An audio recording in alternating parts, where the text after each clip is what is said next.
One of the many problems in the world right now is natural resource depletion.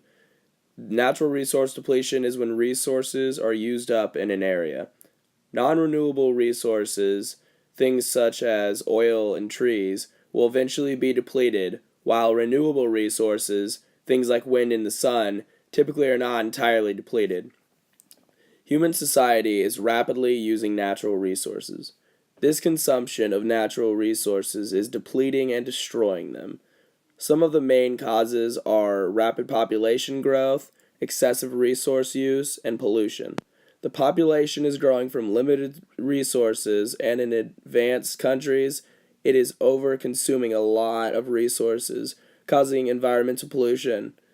As humans' lives have improved along with economic growth, modern people have begun to ignore the state of the world as a whole, which is the main reason the current resource depletion is to the point that it is now. Natural resource depletion is very harmful to the world as a whole. The depletion of natural resources causes deforestation, which is very extensive, and it has made several significant impacts on the environment, including carbon dioxide in the atmosphere, changing the water cycle, an increase in soil erosion, and a decrease in biodiversity. New technologies are being made every day to combat natural resource depletion, which allows us to use less resources and get the same output out of them. One example of technology being used to combat natural resource depletion is a windmill, which uses wind, a renewable resource, to power things normally powered by non-renewable resources, thus slowing the depletion of natural resources. Some are even calling for what is known as a circular economy, a comprehensive rethink of our current model of production and consumption, where one company's waste is another's raw material, and where the obsession with the ownership of material goods is moderated. If nothing is done about the depletion of natural resources, pollution is going to get to the point where people can barely breathe open air without putting on a mask, and even at that point, it's still going to be very difficult to breathe. People also aren't going to be able to drive cars anymore because gasoline and oil are going to be all but used up, and it's going to eventually get to the point where the world is going to dry out because all the water is going to be gone because of how fast we're using it and how the water cycle isn't going to be able to catch up to the consumption of water that humans are using, and the world will eventually dry up and die. The natural resource depletion problem doesn't lie in one place on Earth or with one person. It lies with everybody, everywhere. And everybody every day is using up natural resources all around the globe. The very fact alone that people everywhere are using natural resources on a daily basis is going to lead to the planet slowly dying out.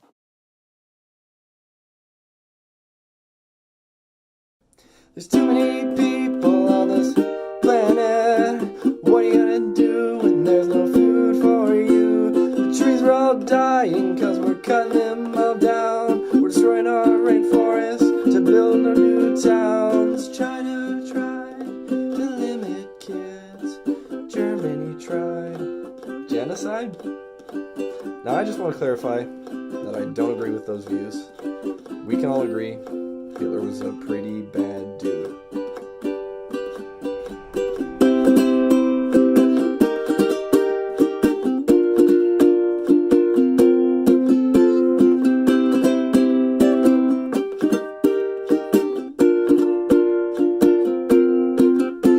Now if we don't do something and we don't do it quick, our whole entire society will cease to exist. There's a population cap, and if we exceed it, we will crash.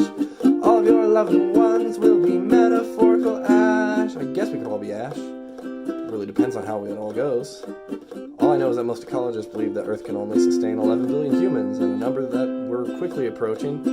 Till the resources become depleted, the 99% fall into poverty, and a war for the final scraps causes extensive death, destruction, and probably a nuclear holocaust.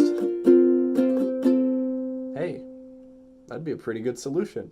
Because there's too many people on this planet. What are you gonna do when there's no oxygen for you? The sea turtles are dying cause they're eating our plastic straws. The bees are going extinct and bringing the end of Earth.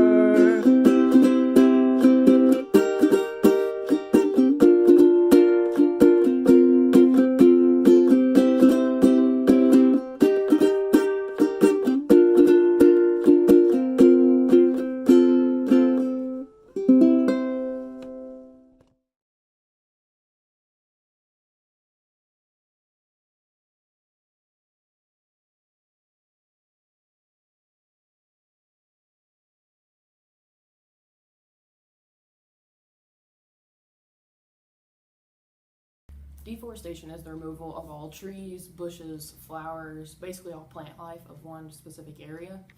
And whenever you remove all of those things from that area, it increases the greenhouse gases that are trapped in our atmosphere, and it takes away all of like the wildlife habitats, like you see right here. So some people, like rednecks, like my father or my brother, think that like deforestation doesn't affect them specifically. And maybe even some people, like, maybe everyone thinks that, but, like, deforestation affects tons and tons of people. Again, back to, like, the South America, Panama area, stuff like that.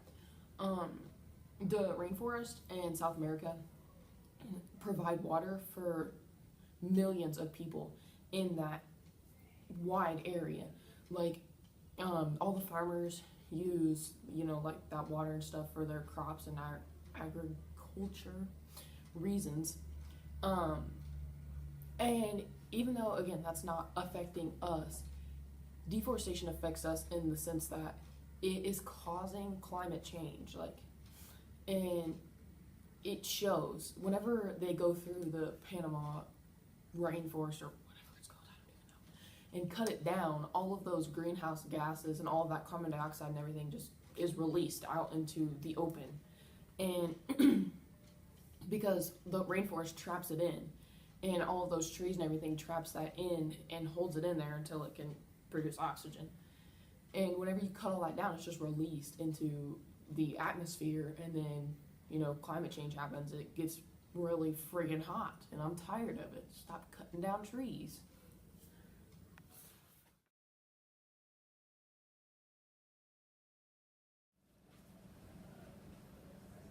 Deforestation!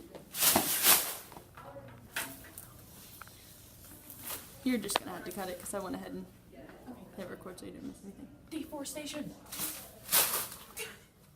It's recording whenever. Deforestation. Okay. So, nature conservancy organizations are trying to use a method called RED. It stands for Reducing Emissions from Deforestation and Degradation. I think I said that right. But, and basically, they use it in countries like Panama because Panama has, annual deforestation. So, like, they go through rainforests and just cut all the trees down all the time, which increases all of the greenhouse gases there and, like, just makes it really unsafe and unhealthy for both wildlife and the people that live there. And so these organizations are trying to come in and stop that from happening so much. Like, they're trying to cut back on how much they deforest. Okay, this is the end of my video, but do you see how sad this koala bear is? Please stop deforestation. Thank you.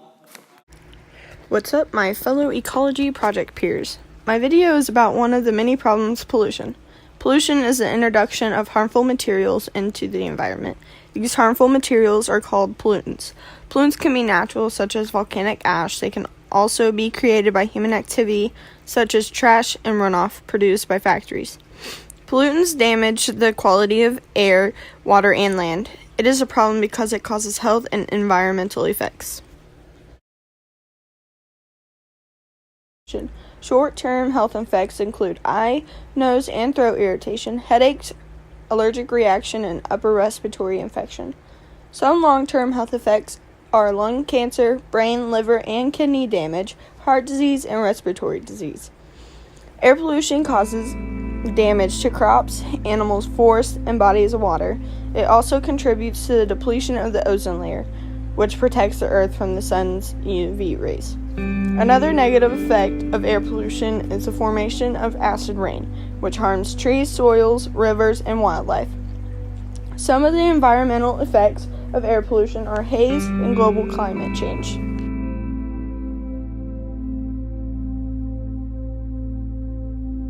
EPA has taken significant steps to dramatically reduce toxic air pollutants and provide important health protection for Americans nationwide. These steps include reducing toxic emissions from industrial sources, reducing emissions from vehicles and engines through new precise emission standards and cleaner burning gasoline, and addressing indoor air pollution through voluntary programs. Some things that can help are using reusable water bottles, disposing of hazardous chemicals properly, recycling used motor oil, and reduce auto emissions. For human illness, as pollutant levels increase, human exposure to toxins will also increase. The EPA notes that the exposure to pollutants is directly linked to cancer and heart disease. Air pollution is a primary problem in urban areas for individuals who live near major roadways, since vehicles give off a high concentration of pollutants. As air pollution increases, researchers anticipate that negative health effects of exposure will also increase. Now, as for global warming, the burning of fossil fuels for energy, such as coal, oil, and natural gases, releases carbon dioxide and other toxins in the Earth's atmosphere. High carbon dioxide levels increase the air's temperature. According to John Ray, this can cause the Earth's average temperature to rapidly change. The phrase greenhouse effect often has a negative connotation. In reality, however, the greenhouse effect is a natural and beneficial process by which the Earth's ozone prevents heat from escaping into the atmosphere. Because carbon dioxide causes the temperature in Earth to increase, the ozone layer's ability to trap heat close to the surface can result in global warming as pollutant levels escape. Some places where the problem is China, the Dominican Republic, India, I don't know how to say that word, Peru, Russia, Ukraine. Some effects that will be caused in the future if nothing is to be done are extinction, human illness, and global warming. For extinction, pollution has an adverse impact on wildlife and will continue to do so well into the future. A 2004 report in New Scientist states that pollution is the primary cause of the extinction of various species of butterflies and other insects in Great Britain. Although pollution poses a threat to creatures on land, aquatic creatures may face an even greater damage. According to the Environmental Protection Agency, an estimated 1 to 11% of all marine species will fall into extinction every decade between 1975 and 2015. Water pollution comes from industrial and agricultural runoff, and in addition to presenting a danger to aquatic life, water pollution also impacts humans since extinction of marine life adversely affects the food chain.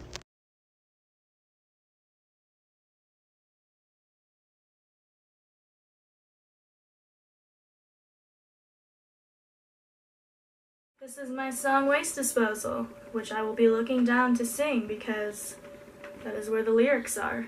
And I am not a singer, so don't be prepared for it to be good. Prepare for it to be bad.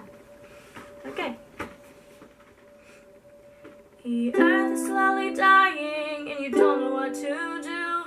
The waste is building up out there, I bet you can see it too. But don't you worry, there are things that we can do to help with waste disposal, yes, just me and you. Waste disposal, the trash that you don't need. Waste disposal, stuff you don't wanna keep. And just like us, trash has a home, a place where it belongs. But if we disposed of it properly, would I need to write this song?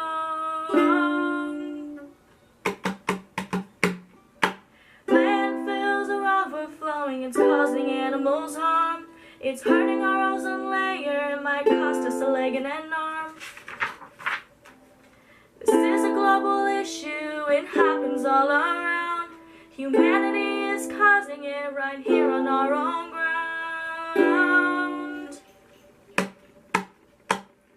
Waste disposal, the trash that you don't weigh. Waste disposal, stuff you don't wanna keep. But if we wanna keep this earth, there's stuff we have to do. To keep Earth from dying, it needs help from me and you. There are reusable straws and electric cars. Maybe one day we can live on Mars. Reusable bags and recycling bins. But that's not where the story ends. Conversational laws and organizations, there are some in every nation. Waste disposal, the trash that we don't need. And if we work together, we can keep our earth clean. And around me are pictures of the damage that was saying. Damage that, happens with waste disposal. Oh, hello. We have a guest speaker, don't we? Yeah, okay. That's waste. Psych. Bet you're probably wondering where those pictures are at. Well, they're right here because I can't put them on the video like I thought I could. Okay, that's all. Global warming is a gradual increase in the temperature of the Earth's atmosphere attributed by the alarmingly increased levels of carbon dioxide, chlorofluorocarbons, which are used in the manufacturing of aerosol sprays and other pollutants. Overloading our atmosphere with carbon dioxide causes it to trap the heat and increases the planet's temperature. Since the 1800s, our surface temperature has increased more than 1 degree Fahrenheit. It might not sound like a lot, but the increase has caused multiple problems on our planet that comes with significant and harmful effects to everyone. Sea levels are rising, the number of wildfires is growing, and heat waves are becoming more common. Our negligence to the planet came with consequences that could lead to the next mass extinction, wiping out mankind. The increase in temperature has caused the polar ice caps to melt faster in the past 20 years than they have in the past 10,000. The melting is causing sea levels to rise at an accelerating rate. If all the Antarctic ice melted, sea levels around the world would rise 200 feet. Scientists say it would take 5,000 years for all of the polar ice caps to melt, but with the increase in temperature, it could be less than that. The rise in sea levels has caused an increased coastal flooding risk, especially in the U.S. East Coast and Gulf of Mexico. A major solution to fight global warming is significantly reducing the amount of heat-trapping emissions we are putting into the atmosphere. People have built wind farms and solar panel parks to produce energy instead of using factories that emit carbon dioxide. Vehicles are one of the leading causes of greenhouse gases being emitted into the atmosphere, so many car brands have come out with electric vehicles that are more cleaner and energy efficient. Without additional action, Earth is predicted to heat up by 4 degrees Celsius by the end of the century. That's 4 degrees Celsius without doing any more than what we've already done. Stopping to prevent global warming entirely would cause the temperature to skyrocket, which increase sea levels. By 2100, the world's oceans would rise 10 to 12 inches over levels seen between 1886 to 2005. Superstorms, sudden extremely cold weather, and heat waves would become much more common. It would cause long-running droughts and devastating floods, which would mean parts of the world won't have enough food and supplies to support countries, which can lead to poverty and disease. Countries that are more populated are causing the majority of the problem. The more people there is, the more cars and factories there is to pollute the atmosphere. People in more populated areas like China and India have to wear masks because the air pollution from the emission of fossil fuels is so bad. DoSomething.org created an article titled 11 Facts About Global Warming. The top 3 that were most scary and eye-opening to me were: there is more carbon dioxide in the atmosphere today than at any point in the last 8,000 years. Heat waves caused by global warming present greater risk of heat-related illness and death, most frequently among people who have diabetes, who are elderly, or are very young. Global warming puts coral reefs in danger as the ocean warms. Scientists fear that coral reefs will not be able to adapt quickly enough to resulting change in changing conditions, and bleaching incidents and diseases will increase. Acid rain is caused when acid gases rise into the sky and mix with the clouds. This causes the clouds to absorb the acid gases, and when the clouds produce rain, it falls with a higher than normal level of acidity. Rain is naturally acidic, but acid gases make it even more acidic. Acid gases are mainly caused by humans burning fossil fuels like coal and oil, but nature can also create these gases with volcanoes. Gases that cause acid rain are sulfur and nitrogen. When these gases mix with the oxygen and water vapor in the air, it causes sulfur dioxide and nitrogen oxide to be formed. Most of the sulfur released into the atmosphere comes from power stations. Volcanoes also can produce lots of sulfur when they erupt. Most of the nitrogen oxides come from the vehicles like cars, planes, and boats. When rain is acidic, it can affect plant life, trees, buildings, and lakes. The acid in the acid rain drains minerals from leaves and in the soil that they need. If the soil is alkaline, then the soil and plants won't be hugely affected by the acid rain. But if the soil is acidic or even slightly acidic, it can destroy the soil and plants. Depending on how big lakes and rivers are, all of the life inside the water can die if acid rain falls in the waters. We are also affected by acid rain because it pollutes our air and can result in breathing problems or possibly even cancer. If acid rain contaminates the water we drink, it can cause us brain damage and have serious effects on our health. The acid rain also eats at stone and metal over time and can cause erosion and can break down buildings and monuments. Instead of polluting the air as bad as we do now, we can use nuclear power, wind energy, and other sources of electricity to cut back on the waste. We can also use cleaner fuels and reduce the amount of sulfur dioxide and oxides of nitrogen released into the air. Biodiversity loss is the death of genes, species, and ecosystems in a defined area. It's estimated that in the last 4 decades, we've lost more than 50% of the plant's biodiversity. Biodiversity loss can be caused by natural causes, including forest fires, floods, and volcanic eruptions. However, most of the biodiversity loss has been caused by human intervention, which includes deforestation, invasive species, pollution, climate change, overfishing, and overpopulation. 3 species of birds were declared extinct in 2018. The Po'oli, which was native to Hawaii, the Alagos foliage gleaner, and cryptic tree hunter, which were both native to northeastern Brazil, and the Spix's macaw, which was native to Brazil. You guys all know the Spix's macaw from Rio. Once a species is extinct, we cannot undo it, and the loss of species can cause major issues. Now, the birds may not seem like a great loss, but by the year 2050, it is estimated that we could lose half of the plants that we use to make medicine. Climate change is threatening bees and other pollinators, which will threaten our own survival because bees alone pollinate 70% of plants used to feed more than 90% of the world. Biodiversity loss is also a major problem because it's estimated that 86% of species are still undiscovered, but at this rate we may not discover them before they become extinct.